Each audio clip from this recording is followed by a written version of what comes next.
says so in the program. But that's the real self-realization, what you feel as we sing together. And get that first. Then if you want to know about Genesis, it's all right. But get God first.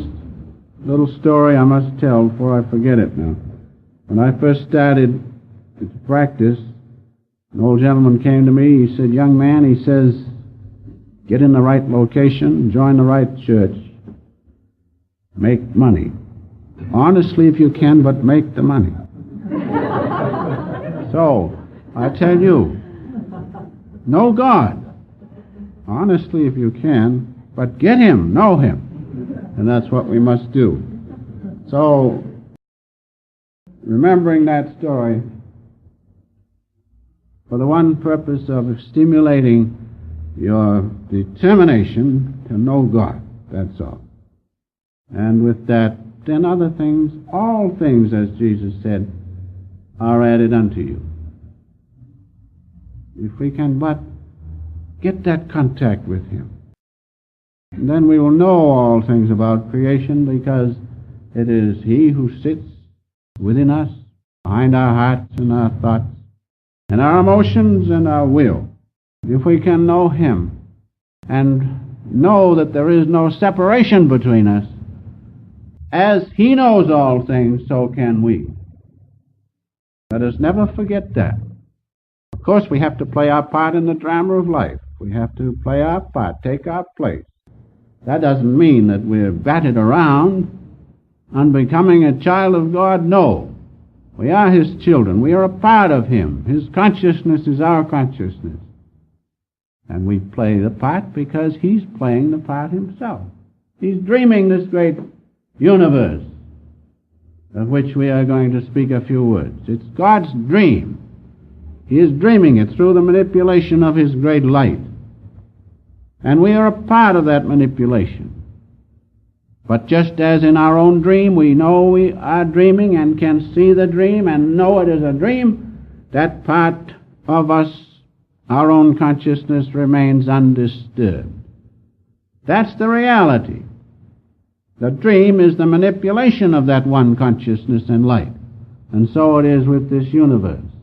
The universe is made from the one eternal substance, cosmic consciousness. And as we discuss this subject this morning, Genesis explained, realize that you must understand these one or two things in the beginning. That there is one substance, eternal substance, cosmic consciousness, from which all things have come. And that's the only real substance. And when that substance begins to move, as God the Father, and vibrates, then it produces all things from that vibration. First light is formed, and from the light of the Holy Ghost, Divine Mother, all things come. We must realize that. It's still God, everything. From the flower to the book, to you, to me, all things. If we can realize that, that'll help us to get rid of duality, which makes us feel different. As the Master says, it makes the indivisible divisible. And really, God is one. But He has suggested this duality through the dream. And so we are taken up with the duality, and thereby suffer from ignorance, which is the greatest sin, ignorance that we have forgotten that we are one with His great consciousness, His light and His love. And so realize that. One eternal substance. Just like your own consciousness produces the dream. So God's own consciousness is one eternal substance, cosmic consciousness. When it begins to vibrate, move, everything is vibration. Sometimes the mind vibrates too much, doesn't it? But everything is movement. Still the movement. If we could just still the waves of the mind, there we have the unity of God's presence. But the mind has gotten hold of us. It really rules the roost, so to speak. We've got to break that rule. And we've got to realize within us that deep calmness of our one Father, Knowing that, we can say when it's necessary, mind, stop. Thought, stop. Frustration, stop. Consciousness that we do not want, of desire, stop. Because God and I are one. If we can do that, then we will truly be living. And so from that one consciousness of God vibrating, first producing light, as science has shown, all things have come. And the other and last important thing to remember, that in that vibrating force, of which matter is a part, in that vibrating force is God's great intelligence as Christ's consciousness.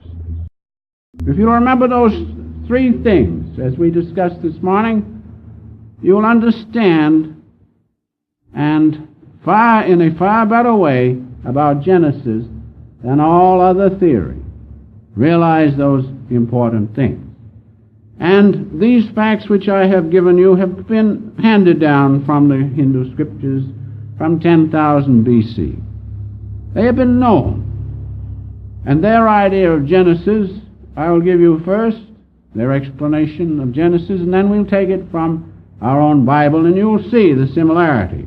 But you must really first understand these three principles of the unity of God's presence, and the fact that from that one consciousness all things have come through the agency of light, which is nothing but God's consciousness vibrating through the miracle of light. Master called it light beyond the atoms. Science calls it free electron. From that, from the arrangement of that, which produces form, from that all things have come. Now, from the Hindu scriptures, the universe is divided into three universes. First is the idea universe, causal universe. God impinged his ideas upon force, upon himself vibrating. That's the first universe. And from that, that's the causal universe. We have one little universe just like that within ourselves.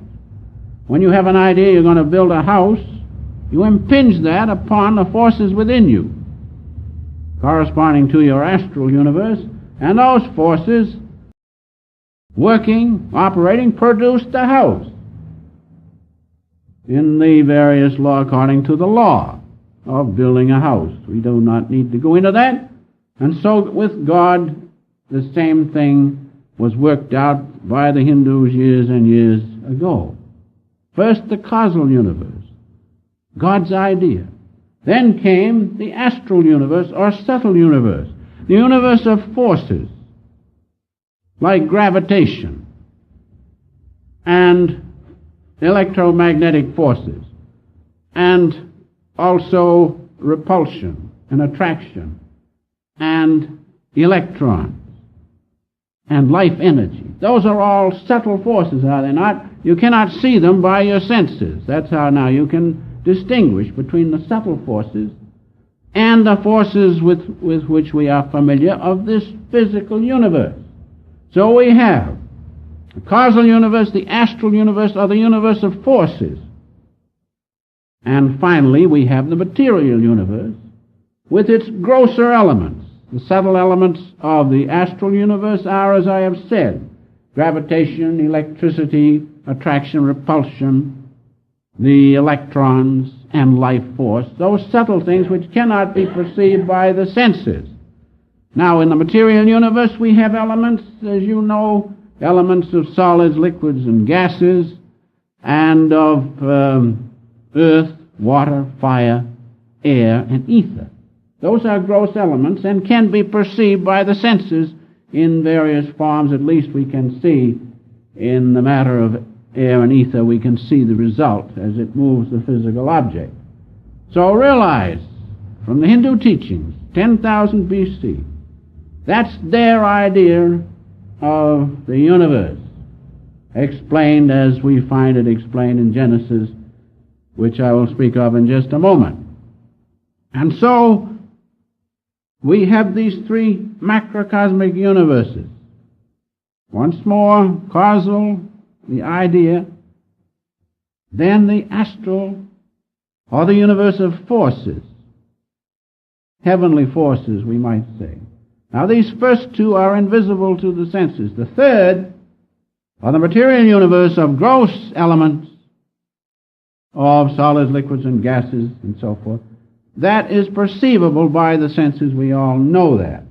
There you have three macrocosmic universes. Now, within us, we also have three similar universes. We have a causal body.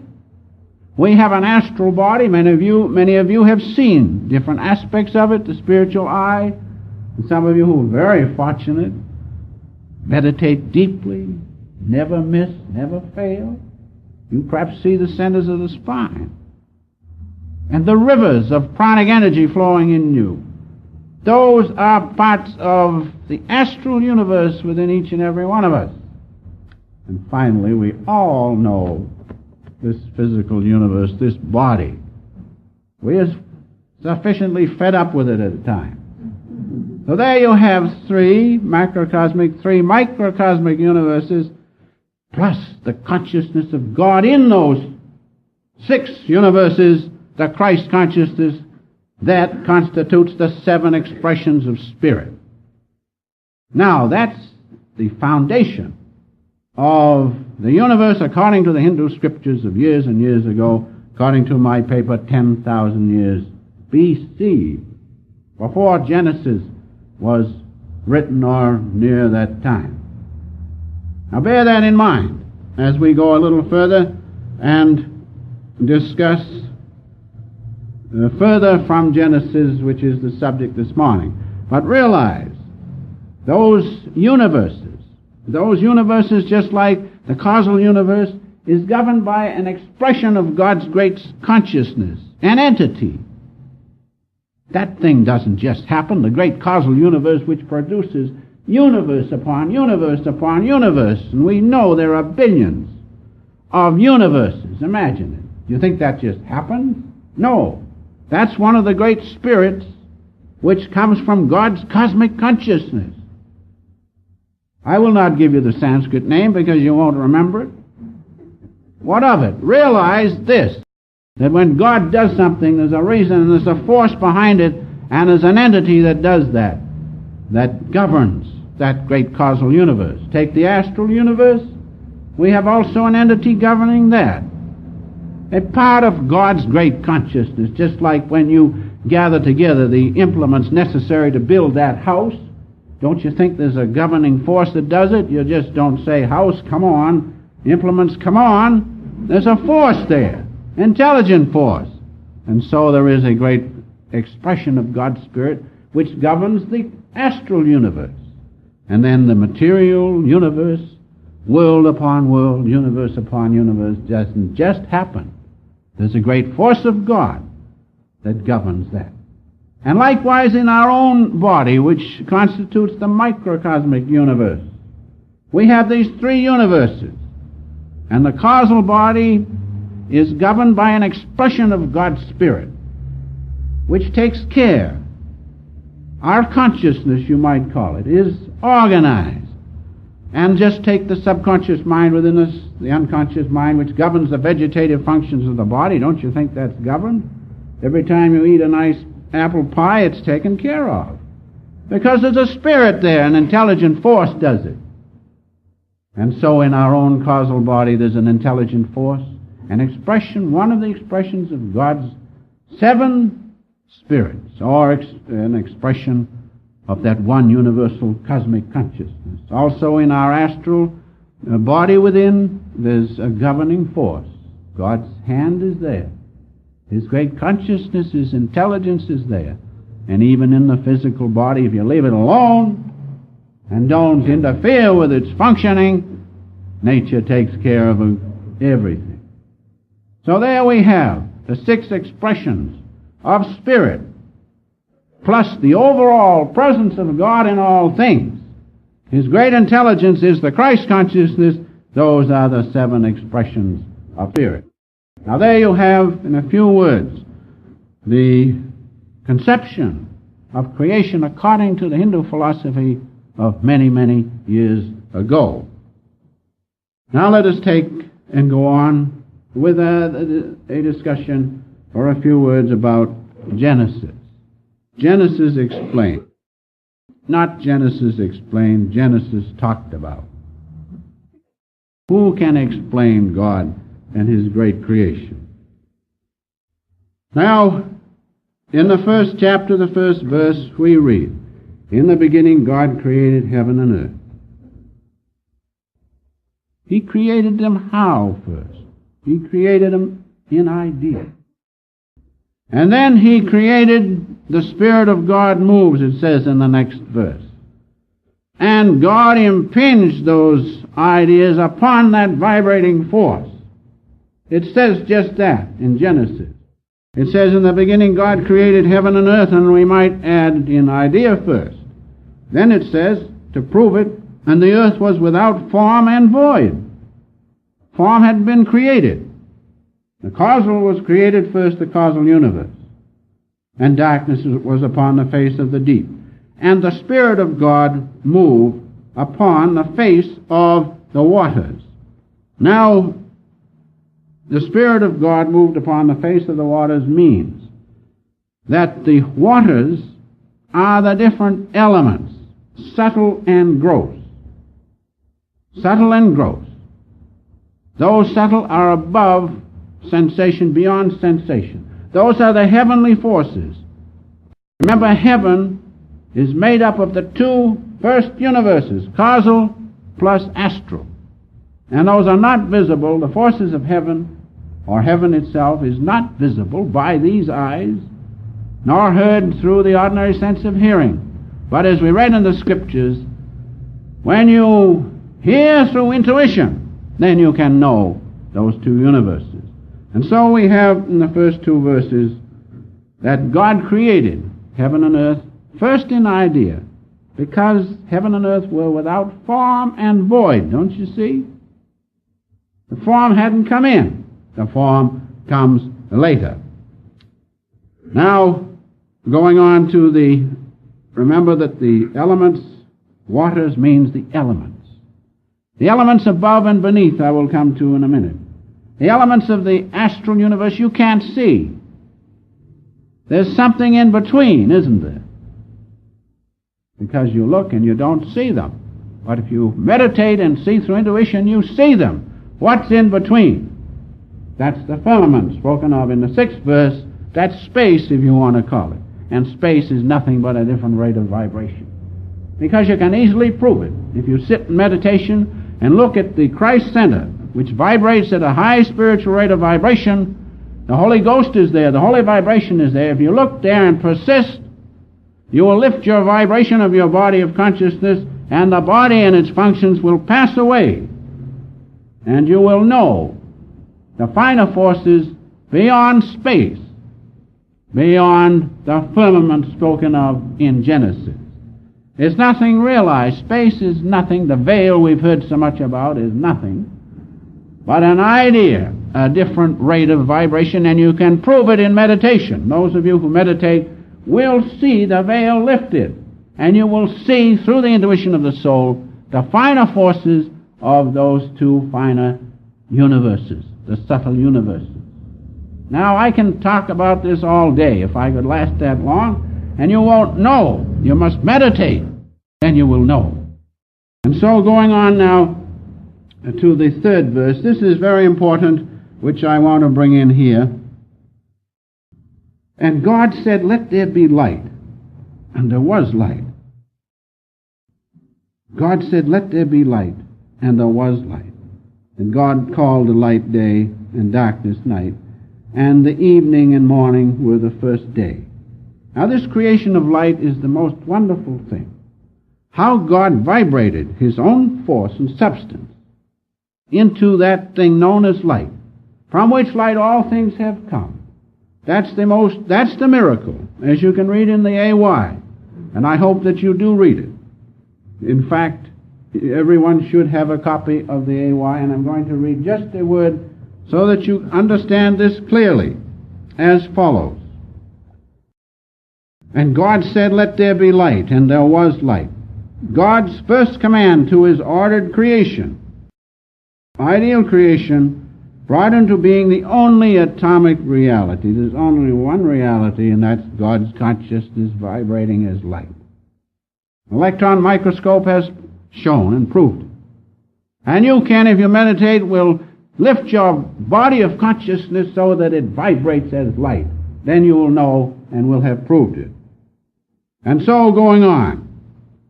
This one atomic reality, light, on the beams of this immaterial medium occur all divine manifestations. Why do you think God created light first, as it says in Genesis? Because that's the matrix of all of his manifestations. Even this gross body is vibrating light. Even heavy metals as tungsten and other things which is spoken of in the autobiography are vibrating light atoms. Doesn't seem possible, does it? When you can hit your head, so to speak, vibrating light atoms. That's right. But the mind says, oh no, that's hard. And many other things the mind says. These are facts. As the Master has written, on this one idea of light is created all things. Now, on the beams of this immaterial medium occur all divine manifestations.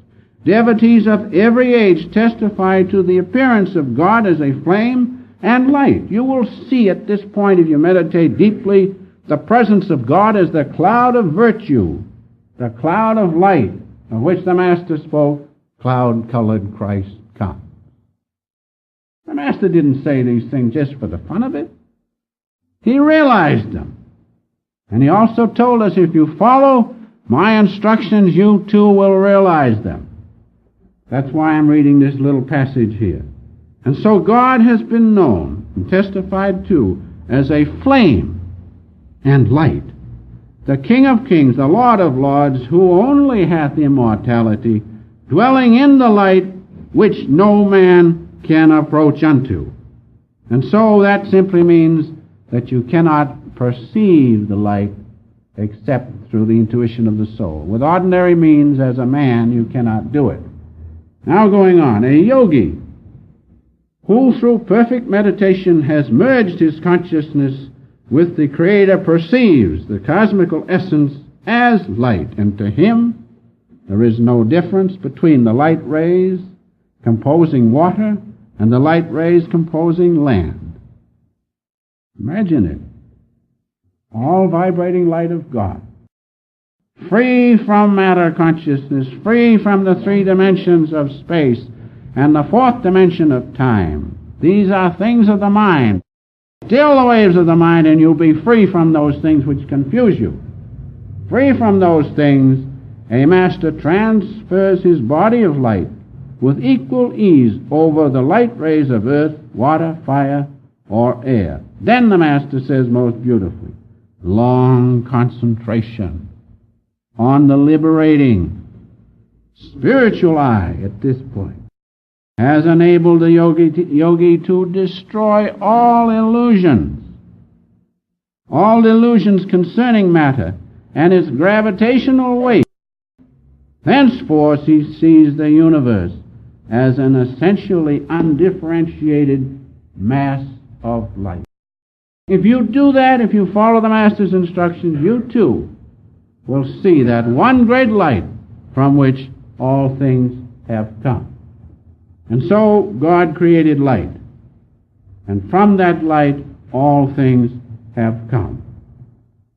Now, and God said in the 6th chapter, let there be a firmament in the midst of the waters, and let it divide waters from the waters. And God made the firmament, and divided the waters which were under the firmament from the waters which were above the firmament, and it was so. The firmament is simply space. The firmament is space which separates the grosser elements of the material universe from the elements of the subtle universe. That's all. And the waters above are the subtle elements of which I have spoken. Waters refers to elements. Those above, space, are the subtle elements, fine elements. Those below are the elements of this worldly universe with which we are familiar.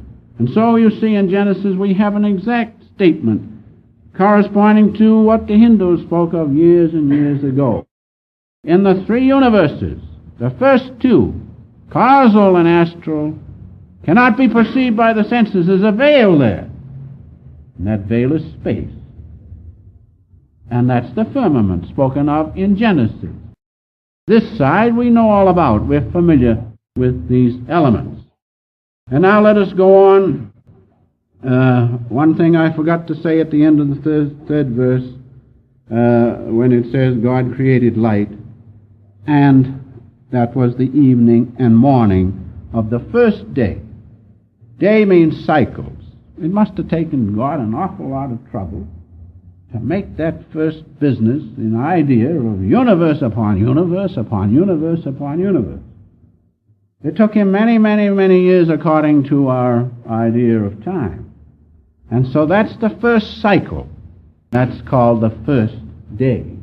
And throughout Genesis you will find reference throughout, as I go along I may come to them, of these different days, different cycles it took to produce first light, and then to arrange how this light could be frozen, as the Master used to say, into the crystals and the first manifestations of spirit, finally into animals, and finally into human beings, and finally into spiritual beings. It took these days to do that, these cycles of many, many years, and that's what is referred to in Genesis when it refers to these days. Now let us go on to the first chapter, the 9th verse. And God said, "Let the waters under heaven be gathered together in one place, and let dry land appear." And it was so. And the waters under heaven, of course, are the grosser elements of earth, water, fire, air, and ether, which makes up this material universe. And so he gathered those together according to the idea in his great consciousness, and dry land and earth appeared. And now going on to the 11th verse, or 10th verse. And God called the dry land earth, and he gathered together the waters, and he called these the seas. And God saw that it was good.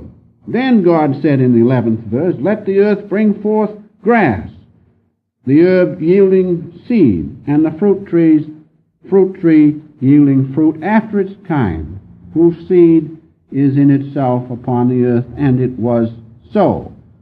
And then it goes on in the next verse to speak about the herbs and the trees.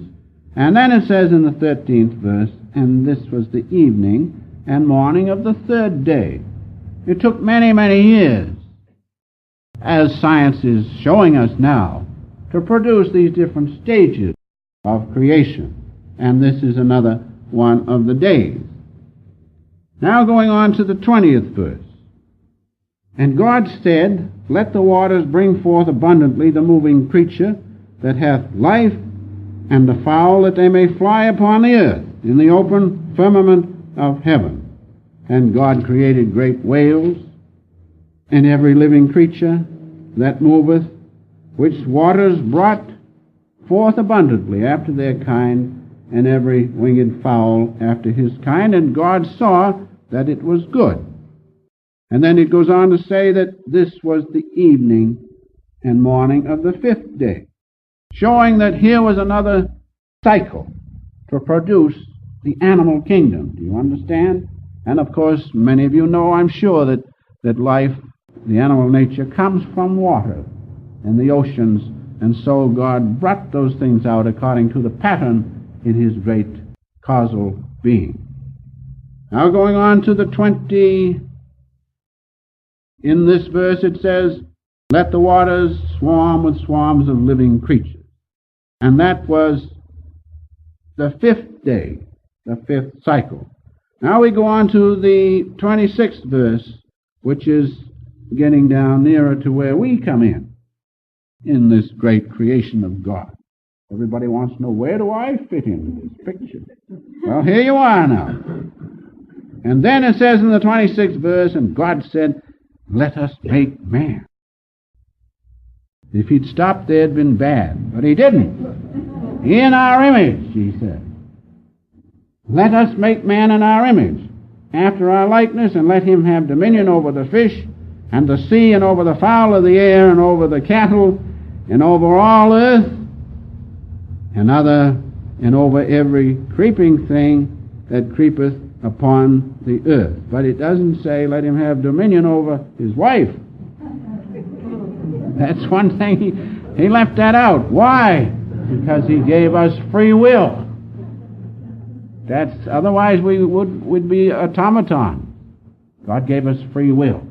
And so here we find that we are made in the image of God. Let us make man in our image. That's the important thing. Now let us means, this is important, us refers to the spiritual expressions of which I spoke a little bit ago. Those entities which control the causal universe, the astral universe, the material universe. Those also spiritual expressions which control the human body, the causal part of it, the astral part, and the material part. That us means those forces. Let those forces make man. Man had been created, his body, but let us make spiritual man, that's it, in the image of ourselves. That's why we can go back to God, because we have within us everything that's in the universe upon universe is in us, in miniature.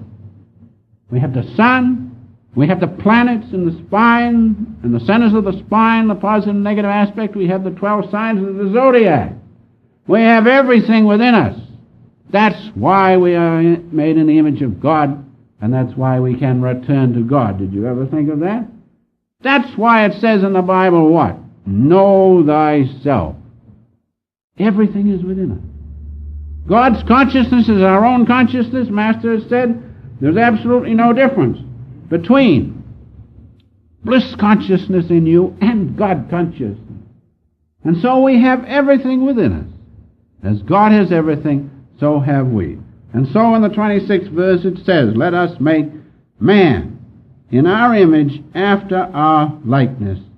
And this was the 6th day. Then finally, in the last part of the chapter, it says, and God saw that everything he had made, and it was very good. And this was the evening and morning of the 6th day. Then it says in chapter 2, the first 2 verses, and thus the heavens and the earth were finished, and all the host of them. And on the 7th day, God ended his work, which he had made, and he rested on the 7th day from all his work, which he had made. And so, in those cycles, those 6 great cycles, God had manifested all those ideas in his great universal causal mind. Imagine it. Imagine the immensity of all those films being prepared. It's nothing but a projection of light through the great spiritual center of God, the great lens. Just like in a moving picture, you have the lens, and you have the beam of light coming down and projecting the picture. So there's a great universal lens of God spoken of in Revelation. Sometime perhaps I'll speak about it. And that lens projects the great light of God, and from that, universe upon universe flows through the beam of God's light. Imagine the intelligence to film these things which are going to happen for ages and ages, and which go on and go on. Think of the intelligence of God. No wonder it took ages to do it. No wonder it took 6 cycles, so to speak, 6 great days of years and years each to produce universe upon universe. And so, in closing, let us realize there's one thing, that there's no difference between spirit and matter. There's no difference between your consciousness, I now mean your body of consciousness, and God's consciousness. There's no difference, they are the same, but there is a difference. Otherwise, why can't we say, Father, there you are? Realize this, that as God has created, as is spoken of in Genesis, universe upon universe, He has done it by this one simple thing, the different rate of vibration of His own one consciousness. And He has put a veil between those. That's why we can't see Him.